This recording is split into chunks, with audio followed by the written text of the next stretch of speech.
Speaking of not doing anything on it, D-Roy, what are you doing this morning? I'm not doing anything on it, that's for sure. Oh, Believe on it. Welcome to Deathpiles and Taxes. We're excited to be here, aren't we, D-Roy? We're so excited that Adam's upgraded. We got, hopefully they can hear it. Ooh. We got some new microphones. We got some power mics. New equipment coming in. Adam's investing into the product, and we're excited. We're all kinds of excited. Yeah, these came from your buddy, Mr. Ashworth. He gave us the heads up on You're fiddling with your paddle over there. You all right? I'm trying to make it to where I can relax a little bit more. Welcome to Deathpiles and Taxes. We have got some great news today, D-Roy. Have I told you about the great news? Maybe. I don't know. We are less than, 3 weeks away from you coming in and getting your taxes done? Oh, no. By the time this probably airs, That's probably, yeah. It'll probably air. It's tax time. Are you ready yet? Well, I figure if we just go off last year's numbers, it'll be pretty close. The problem is we can't go off last numbers because I just got the year summary from PSA. Ream of paper. It cost me a ream of paper to print out your receipt. You're probably more ready for my taxes than I am then. Wow. I know that there was a big... I was kind of hoping for that frequent flyer miles, but for PSA, and that would be nice. They haven't given me anything. They should have something like that. So, D-Roy, what's new in your world? Well, I thought we'd talk. We talked a little bit during the week. Me and Adam, we talk now more than we used to. Always save everything for the podcast. We did, yeah. But we got talking. We ran into each other over the last weekend. Oh. And I think that's good. I think that's a good road to walk down. Well, for those of you that don't know, like I said, we're here in the beautiful Utah mountains, the Mount Majestic. We're in the mountains. We're sitting up here in a cabin in the woods. The Red Cliffs. We're big into sports, and the NBA just had its All-Star weekend, and D-Roy's own personal favorite friend, Ryan Smith and Gary Vaynerchuk had a little conversation that I was able to go up to. Half of them follow me on Twitter. That is a true statement. So, yeah, we had the All-Star weekend All-Star, weekend came to town. I had some mixed feelings going into it. Last year when did they announce it? Might have been a couple of years ago. No, they announced it because I was in St. George in a crummy little hotel going to an outdoor retail show down in St. George at least 3 years ago, and that's when they announced it. All right, so maybe 3 years ago I had the idea. I know for sure last year. I always like watching the Saturday night competition. Yeah. And for people that don't know, they'll do like a skills challenge, like the three-point contest, the dunk contest. Some of those events are held on Saturday. I haven't really watched or cared about the All-Star game for, 15, 20 years because it's just, it's not a game. It's an exhibition, and there's no defense play. There's no, clogging up the middle. No one cares. No one tries. And it's fun to go see all the players, and they all put up big numbers. But for me, whatever. That wasn't my thing. But I thought, man, I'd really like to go to All-Star Saturday night. So, about 6 months ago or whatever, I got kind of looking for tickets, and they'd announced, the Rising Stars games. You can buy some tickets to this, the celebrity game. So I was kind of monitoring the Ticketmaster and stuff. Never came up an opportunity to buy tickets to the Saturday night game or exhibition or whatever you want to call it. And the All-Star game was just priced so, just ridiculously high for, I get it was spendy. It's kind of like a week or two ago, the Super Bowl was being played or whenever that was. And the cheapest ticket to the Super Bowl is like $3-4 grand, something like that. Yeah. And that's all for corporate people. And you just kind of think, well, that's once in a lifetime. If your team plays, you go to it. So I kind of have the same thought of the people that are going to these events are executives and all that. But then I thought, well, it's an all-star game. It's not the NBA Finals. I don't know. I just couldn't find a ticket under $6 grand. Well, not $6 grand, $600, really, until it's the day before. And then they might keep it out of 3 or 4. But it was just nowhere in I'm not going to be able to pull this one off. You know all about supply and demand. There's. Oh, I've been happy to be the guy selling tickets. There's only so many limited spots, and just when did NBA become less corporate sponsors than anyone else? Well, one's like the Super Bowl, you're watching the championship game. The All-Star game, you're watching a bunch of guys dinking around on the court. Same with the All-Star, whatever, Saturday night. Here's the difference. Again, supply and demand, quantity. There's, minimum 4 to 7 games in the NBA Finals. And the reality is it's just 2 teams. Like the All-Star game, this is everybody. Like, this is the best of the best in one spot. So, and that's why I wanted to go watch some event. Anyways, so I gave up on that dream and thought, well, we'll still go up because there's supposed to be all these free things going on around town. Oh, like yeah. The Galvin Center was supposed to have this big thing. Down at the down at Gateway Mall was supposed to have, some stuff. So I got my brother and my wife, and I said, let's just go up because the trains and stuff. So all the public transportation was free. Yeah. So I thought, well, if nothing else, that'll be a good time. We can just go ride around. Go ride the bus. I mean, DeRoy still has fun. Things. Well, turns out that was, everybody had that idea. Here's the thing. Utah is full of thrifty people, cheap people, whatever you want to call it. People that... Jimmy Cheapy Pants. There's a lot of people in that boat, and these same people have a lot of kids. Several. A lot of kids. Plethora. And they don't want to go take their kids out and, go do something because that costs money. But when the train's free, everybody's on the train. Now, where are they going? It don't matter. They're just riding the rails to go up and down. This is just something for the kids to look out the window all day. So, I mean, the state's amazing. They did that one dressed like Thomas the Train. I mean, they're really smart. Well, this was a free train day for the weekend. So a lot of the people on the train weren't going on the All-Star game, and they've been on there for hours. I mean, they weren't moving. Riding up and down. Yes, exactly. And I heard one guy say to his kid, when I hop on a train, I don't have a destination in mind, son. We'll just see where we end up. Yeah. And I'm just like, okay.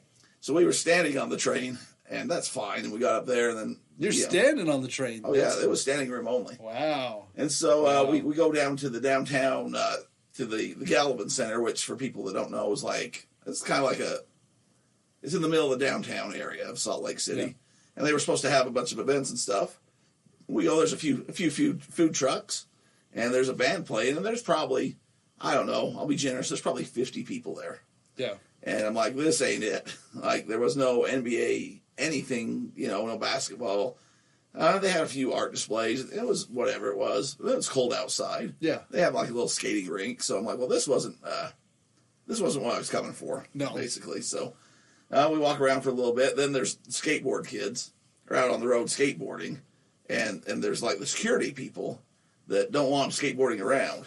So they're kind of jawing back and forth. Well, this homeless guy standing there. Oh, jeez. And the kid, one of the skateboard kids yells at the security to lick an orifice of him. And oh, boy. He's pretty vocal about it. The homeless guy takes umbrage to that and says, you're not going to talk that way. So the homeless guy is going to confront the skateboarding guy.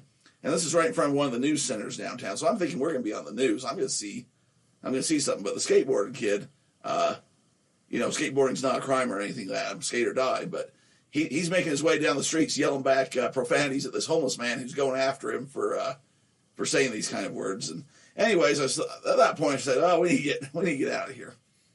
I don't want to end up there. So you got back on the train, and there's a convention center downtown called the Salt Palace, which is where the Jazz used to play. And they're having some sort of an event there.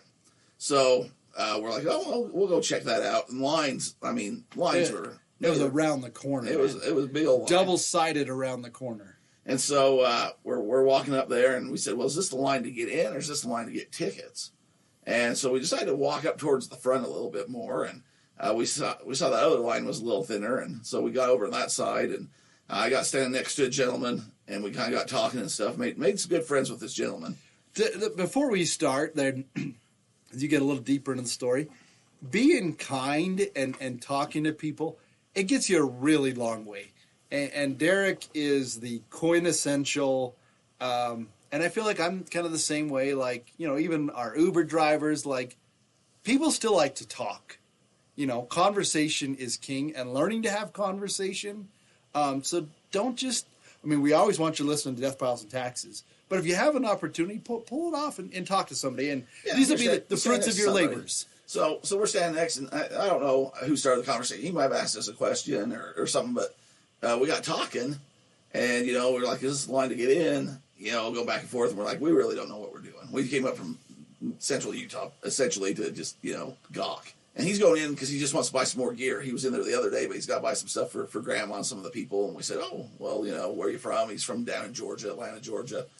And we're like, oh, why are you, just kind of like what you hear, how you liking it, and that kind of thing, just kind of BSing with him. And come to find out his son is playing in the G League. Ooh. And he's going to be in this Rising Stars game. And Mac? Was his son Mac, the kid that did the dunk contest? No, his son wasn't Mac. Okay. That's the only person I know in the G League. Yeah. Now your friend. Yeah, this kid was right out of high school, some big, kid out of Georgia. So, anyways, got talking with him. I think we were the only ones that were friendly to him the whole weekend because at that point he's like, we're buds. Yeah. And he takes my phone, he puts his contact information in there, and we're gonna be friends, I guess. So, anyways, we get up to get into the building and it's sold out. Okay. It's sold out show. $40 an adult to get in, $20 for a kid. It's kind of like a convention center. I was there. I had tickets. Should have bought tickets in advance. I wasn't planning on doing it. And he's kind of upset because, I mean, he's got tickets to everything, and they gave him wristbands, and he's kind of explained this whole system to us, and he can't get in, but he's just going in to buy some sweatshirts and stuff for Grandma. Swag. So they're like, oh, well, that's the way it goes. And we go off to the side and kind of talk, and he's like, hey, if you guys are up tomorrow, I got some tickets to the game. I might have some stuff for tonight, you know. So we I'm like, oh, that'd be cool. Whatever. That's fine. And we kind of go on our way, and we're like, hey, nice meeting you. Hope you enjoy your stay. We get halfway across the building because we're going to go back down and the other part of town. I get a text from him, hey, you guys get in? And I'm like, nah, we just gave up on that dream or whatever. He's like, oh, I just got in through, it's on agent I know or whatever. I'm like, oh, cool.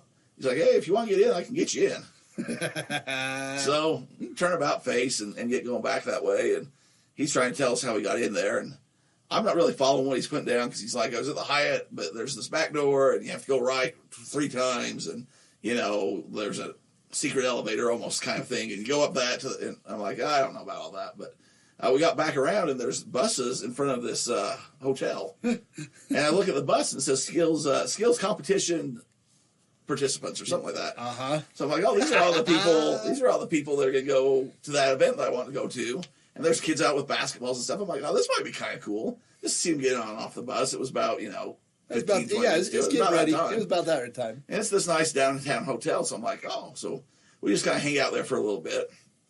I'm like, oh, see some players, if nothing else, maybe get some pictures. Who knows, And there's this guy from Idaho. He comes up to talk to my brother. Okay. Hey, Idaho people might as well be like Canada to me. I don't know. They're friendly, but they're a little different, a little off. Hey, you guys from around here? And again, he's just talking to it. Like, he talked to him, like, what's going on here? Like, oh, the basketball. When did this pop up? Yeah, it's like, oh. They came down from Twin Falls, so his kids could have a chance at seeing some NBA stars or so, I don't know, whatever. It's something to do for a day trip. And like, oh, so, talk to them for a little bit. They're a little goofy, but, meanwhile. I see Kevin Durant. Oh, KD. KD gets off the bus or on the bus or something, and the people just start going nuts, going nuts like he's going to come over and sign or do anything. But it was kind of cool to see him, his little ball cap. I didn't know that. No. So I was like, oh, that's Kevin Durant. And then there's somebody that I think was in a 3-point contest, red-haired guy. I think I saw him too. I can't remember his name. Brian Scalabrine. Yeah, might as well be. And so I'm kind of doing that, and this guy sends me a text. He's like, no, seriously, where are you guys at? Like, I'll get you in. And so he's like, send me a picture. So I sent him a picture. I'm like, we're just by the bus waiting for people loaded on and off. We thought it'd be cool to see the players. He's like, well, go around the corner and you'll see a mural of, like, they got players on the glass. Oh, yeah. And go to the next door over, walk in, and go to security. And I'll come down with some credentials and get you in. And I'm like, is this guy serious? We just met him in line like a half hour before, And sure enough, we're like, okay, well, we might as well. So we walk through there, we get to security, and they're like, what are you guys doing? You got to move. You got to leave. And I said, oh, we're just waiting for somebody. And they're kind of giving us that look like, yeah, you're waiting for somebody. Because, I mean, I'm a short white guy. Yeah. I don't look like I'm waiting for anybody in NBA circles. And then my family probably follows kind of the same suit. It's not like we look like we're dressed up to go meet and greet anybody. No. And we just kind of threw on hoodies or whatever for the day. So they're kind of like giving me the eye or whatever. Well, sure enough, here comes down my new friend, and he has like this guy with him. And my new friend, I'll just say it for people, we're of different ethnicity. I can't say ethnicity. We're different ethnic groups. I can't talk. I've been doing too many podcasts. So we don't look alike. He's a little taller. He's a little darker. I'm a little squatter, and I'm a little wider. Yes. And so that plays into the story here. So security's like, what's going on here, whatever. And the guy's like, you need to let these guys in. And they're like, what? And this is like the guy with my new friend. Yeah. And I don't know, he's like a coach or an agent or something. He's like, these guys are family with him. No. And they're kind of like giving the eye, and he's like, yeah, these are his friends and family. They're not friends and family. These guys, they're family, and they need to come in. Here's my credentials or whatever. And you can tell the security wants to say something. They want to say something. They're looking us up. They're like, you guys are family? He's like, oh, yeah, these are my family. You need to let, so the security wants to say something, but obviously they can't because you can't say nothing. You'll get sued. And they're not going to say, show me the pedigree chart or whatever. And so, sure enough, they have to let us in. And so we come on, and at that same time, I'm texting with you that we're coming in the back door. And, and so we get in there. We get in there, and we're family, man, because we were nice to this guy in line, which I don't think, obviously, his time in Utah hadn't been real friendly up until this point, because we chatted for a while, and, he was trying to stay a few different places, and I just don't think anybody was like that friendly with him or asked, how he was doing or whatever. And so we get inside, and we thank him, and we take a few pictures, and he's like, all right, guys, enjoy. I'm like, yeah, that's about the time I'm texting with you. And he said, I'll let you know if I get some of those tickets or whatever. And goes off to do his shopping, and then I run into Prumpy, and we kind of tell you the story, an abridged version. Oh, yeah. And the thing that shocked my wife and Aaron, my brother, the most is you just said, yeah, that's how D-Roy rolls. Like, you weren't even like... No, I wasn't shocked. You wasn't surprised at all that we got into the sold-out event through a back door because I met a guy and talked to him. You're just like, yeah, that adds up. That just works. I mean, we... I don't know. And I'm sure there's lots of people who have the same experience. And if you're probably listening to this podcast, you're an outgoing, fun, enjoyable person. And life is about connecting with people. And I still got a really good friend that Derek and I met. Kind of the same way. Probably 13. I don't even know if I was married. Maybe 14 years ago. I think we had just gotten married because we were still living in the basement over there. There was a BYU TCU game. And, back in college game day, I mean, we were, we're still like sports. But when we were younger, we liked sports. My wife still says, it's so funny.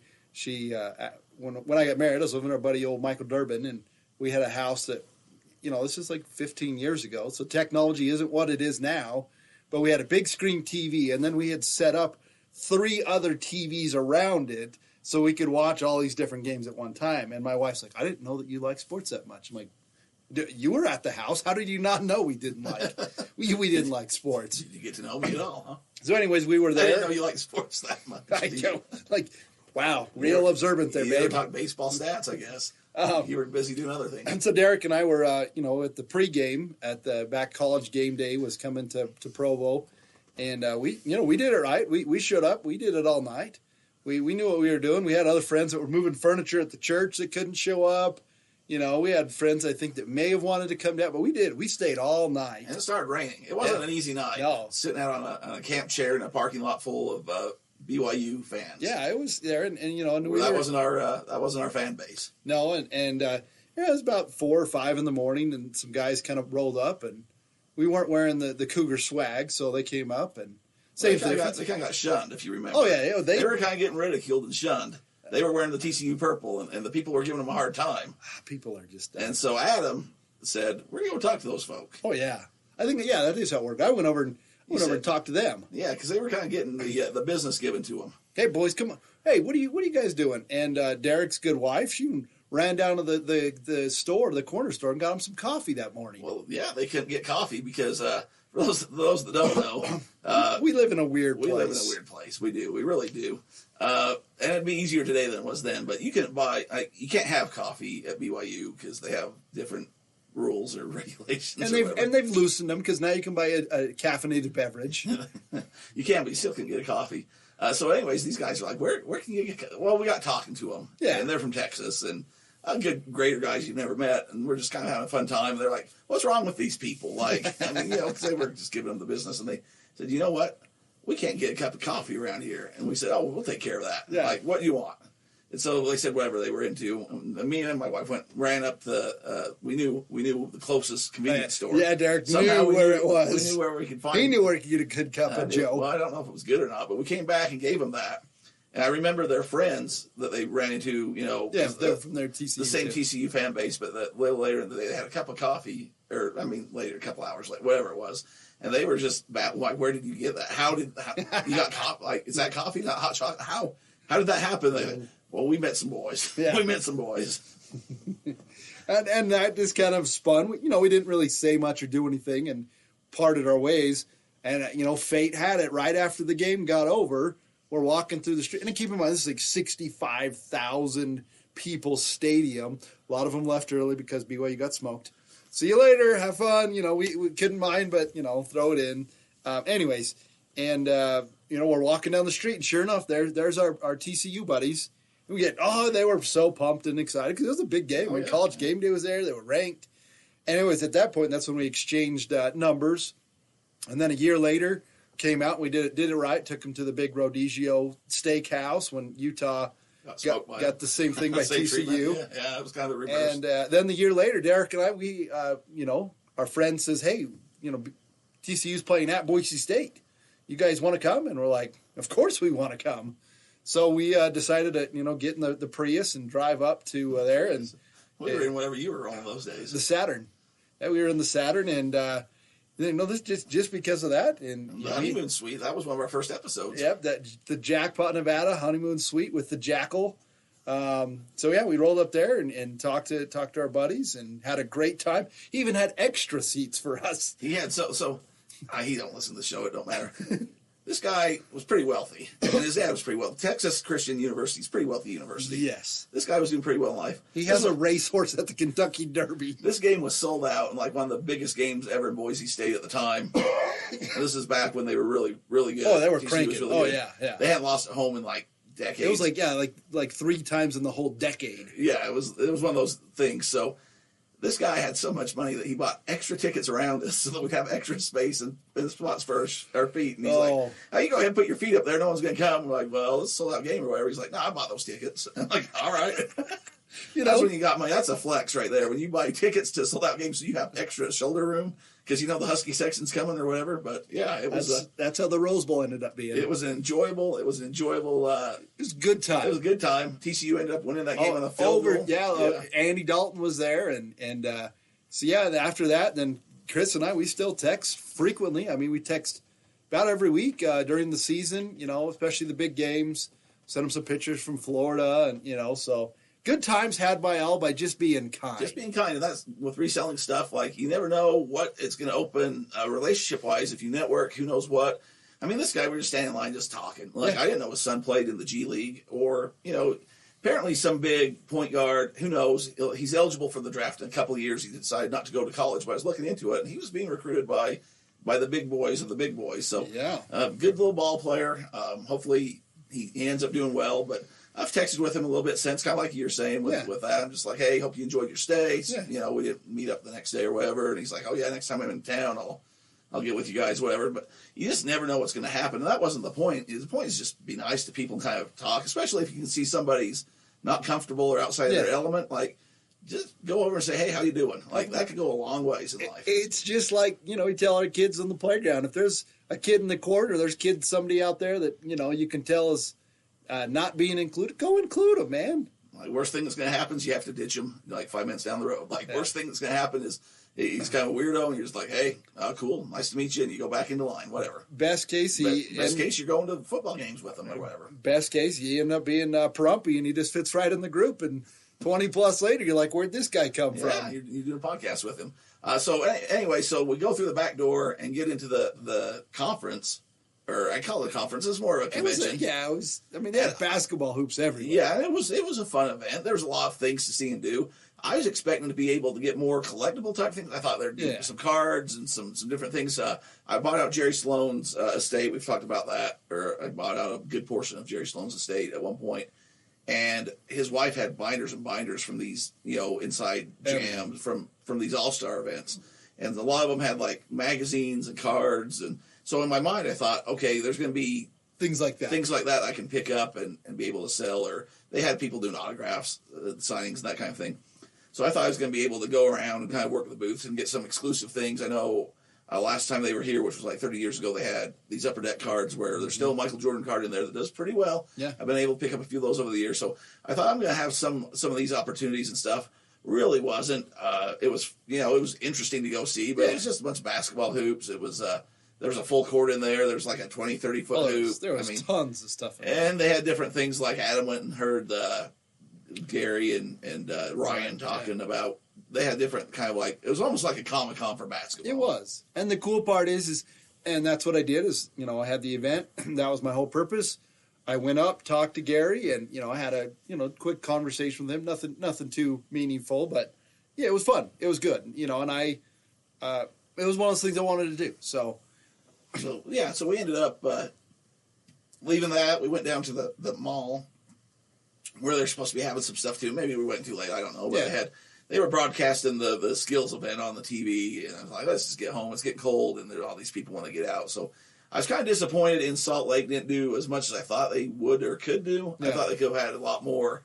The Gallivan, they could have put up some hoops. They could have had some vendors. I know there's other things that I didn't get to or get to see. So one of my, I guess I'll call it a regret. I've been talking with these thrift hood people going for years, right? Oh, yeah. I don't know if I've ever said their name till now, but this place, it's like this little shack in Provo, and they had us over at one point, and they were looking at some of my stuff, and I was kind of working with them a little bit.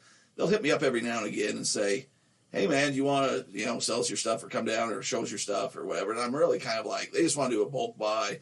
I'm kind of pricing and piecing them out individually, and I'm like, I'll just wait for the bigger money. I've talked with them a little bit.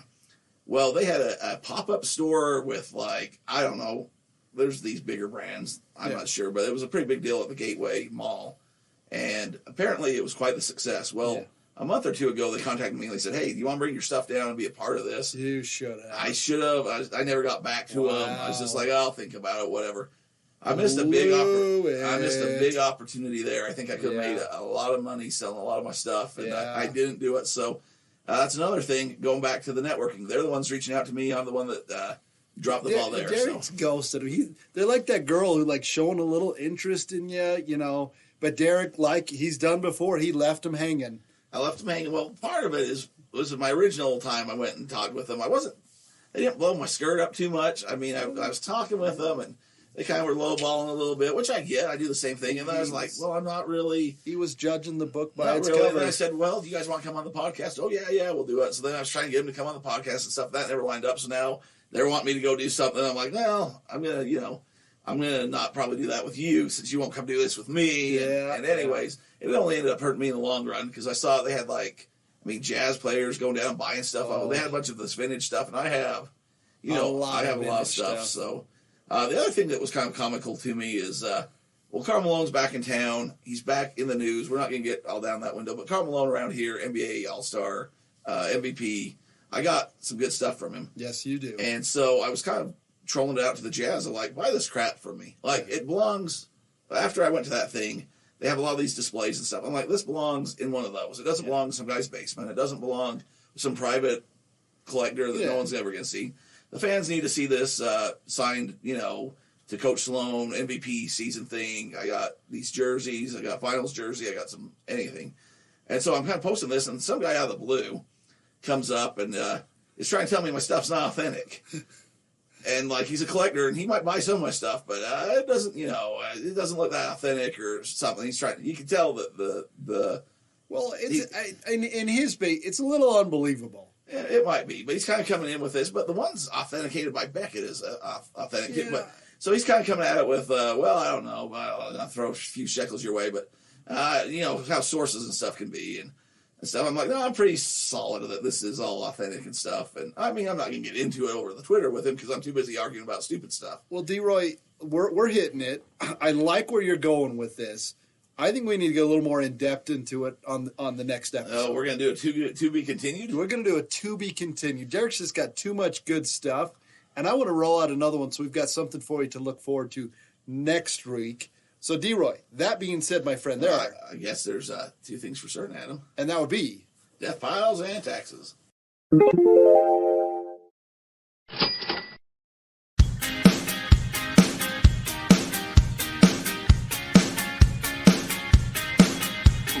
well within our rights to use this song.